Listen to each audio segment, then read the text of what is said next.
माँ का जीवन में क्या महत्व है, ऐसा नहीं है। हमारा स्वयं का माँ के साथ क्या महत्व है, इस पर ध्यान देना होगा।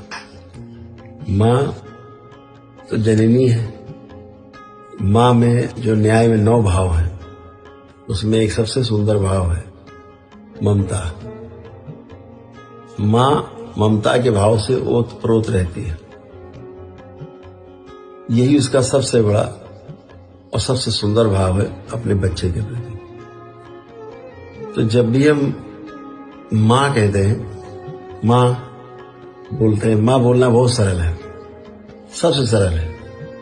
तो जब हम माँ की चर्चा करते हैं तो एक ऐसा चित्र बन के आता है मस्तिष्क में, जहां से हमने जन्म लिया है, जिससे हमने जन्म लिया है।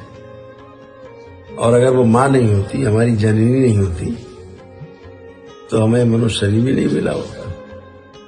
तो माँ का महत्व इसलिए है कि माँ हमारी जड़ है, और उस जड़ के बगैर फल फूल पत्ते होते नहीं।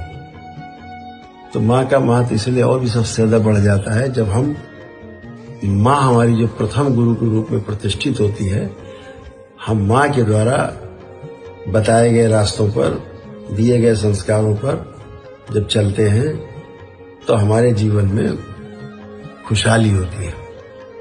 तो जब हम माँ के प्रति कृतज्ञ होते हैं तो हम संपूर्ण स्त्री जाति के प्रति कृतज्ञ होते हैं। जब अपनी माँ के प्रति हम कृतज्ञ नहीं हो पाते तो समस्त स्त्री जाति के प्रति हमारे अंदर अच्छे विचार, अच्छे भाव, कृतज्ञता नहीं आ पाती। इसलिए माँ से ही शुरू होता है, माँ पे ही खत्म हो जाता है सब। तो माँ हमारी जननी भी है, माँ हमारी गुरु भी है, माँ हमारा सर्वस्व है।